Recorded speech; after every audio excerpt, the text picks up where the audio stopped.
Crosley Bendix, cultural reviewer and director of stylistic premonitions for the Universal Media Netweb, with today's Arts Review.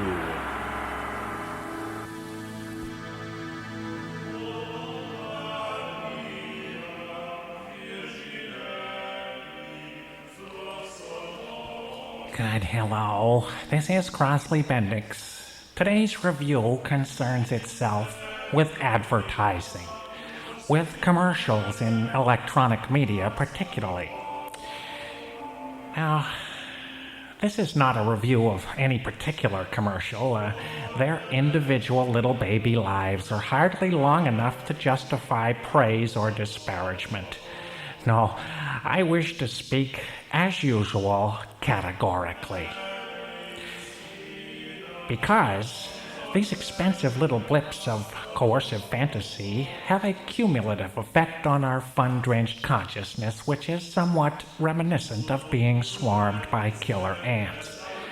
It's hard to blame any particular ant, but together they can eat you to death. And why are these ants all over you in the first place? Could it be that honey you're smeared with from head to foot? That honey the ants call money?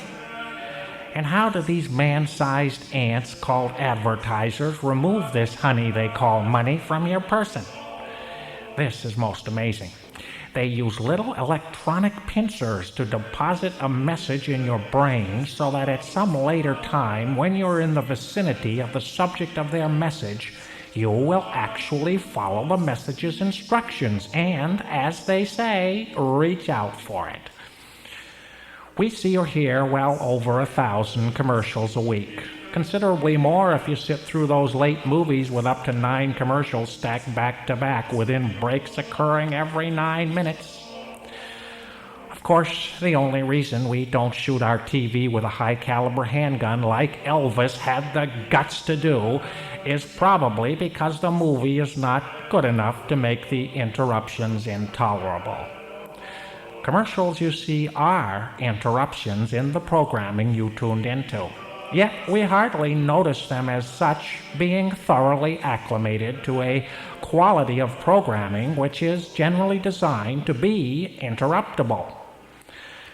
Certainly, all made-for-TV programming is scripted specifically for the required number of interruptions. Would Star Trek writers choose to create 4 separate scenes for every episode in which somebody says something dramatic as the camera closes in and everybody silently stares intently into space for 5 seconds, if it weren't for commercials? They never do this until it's time for a commercial.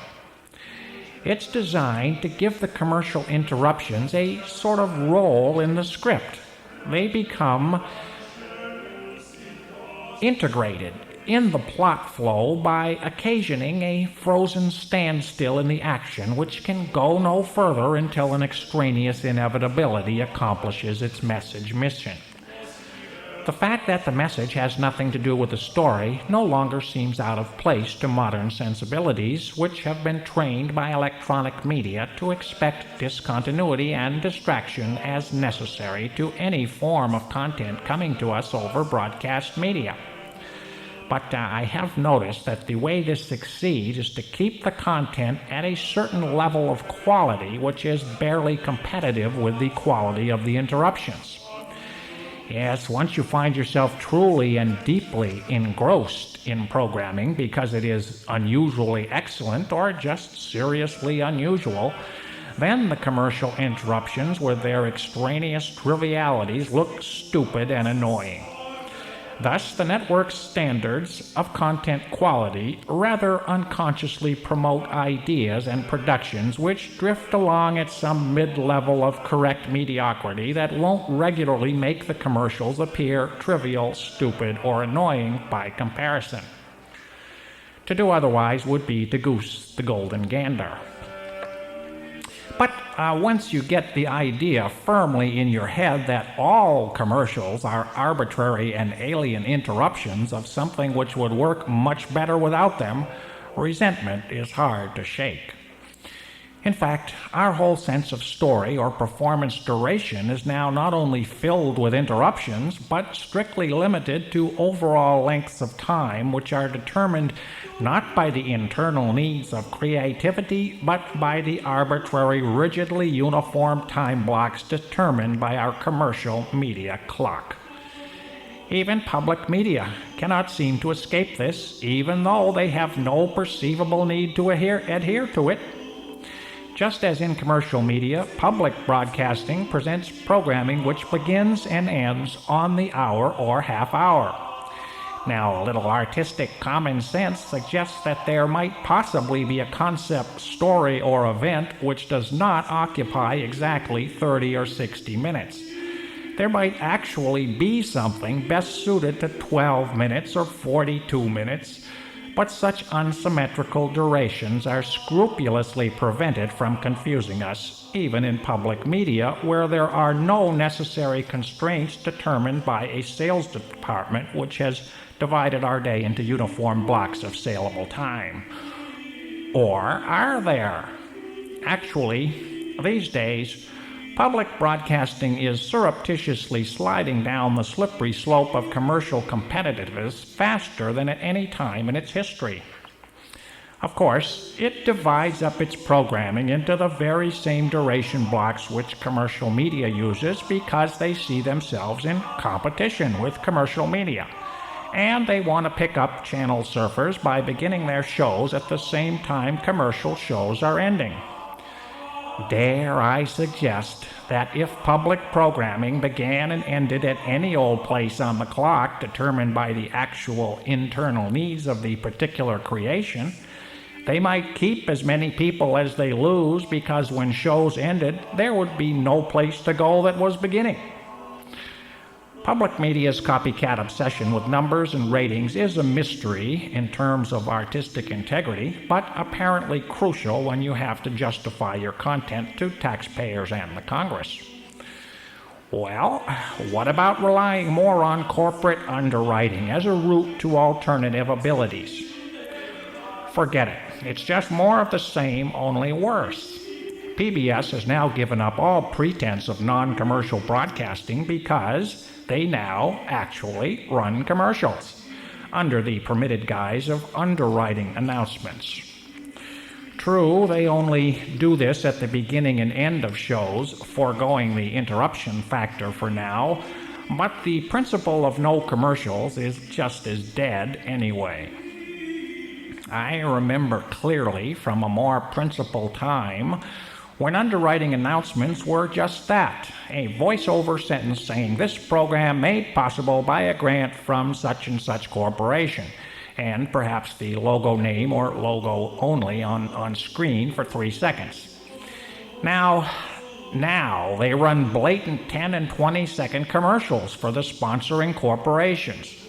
These are little Madison Avenue productions produced and supplied by the sponsor, showing the usual cars speeding down sunlit country roads, cute cartoons of animated products, and slick computer graphics extolling the power and glory of commerce. For these, we get greatly lengthened voiceovers which have augmented the simple made possible statement in favor of actual promotions of the specific products made by the sponsor. I guess we are supposed to either not notice this or not care. The underlying strategy of all commercials. That's right. Many millions are carefully spent to create these little gems of consumer propaganda so that, in effect, they will go unnoticed until one of the networks broadcasts the Clio Awards, where we are allowed to focus on commercials as little works of art. But for the most part, the commercial is an art of the subliminal, intended to seep into our consciousness in a fragmented but cumulative way which implants its directive in our emotions, bypassing all thought if possible. Fortunately, there are ways to defend yourself against the effects of commercials, the handheld remote and careful scrutiny of their techniques being just two. And one wonders which of these they fear the most. They certainly have offset one aspect of the remote control, Perhaps you've noticed how many of today's TV commercials are thick with on-screen text, so that your mute button will not eliminate the message. Now, the careful scrutiny route to self-defense is an education in what the psychologists of commerce have decided will motivate you to desire things you never would have thought of otherwise. Very popular since the mid-'80s is the tearjerker approach. I like the one where a self-conscious dad opens his birthday present to find a John Deere hat. "I've always wanted one of these," he gently says politely. Then he finds the keys to the lawn tractor and he just melts. While cute kid grins proudly and mom stares with a curiously serious look of emotional empathy, which just breaks your heart. Fade out with a dimly lit lawn tractor sitting out in the garage. This makes me cry every time I see it. In fact, I'm starting to well up just thinking about it. But really, it's rather odd, to say the least, to find yourself all teary-eyed over commercials, isn't it?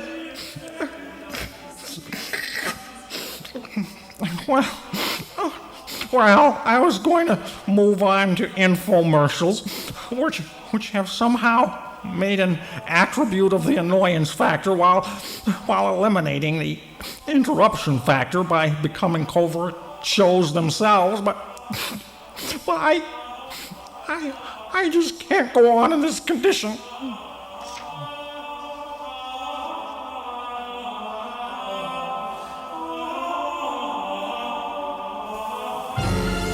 You've been listening to cultural reviewer and social critic Crosley Bendix.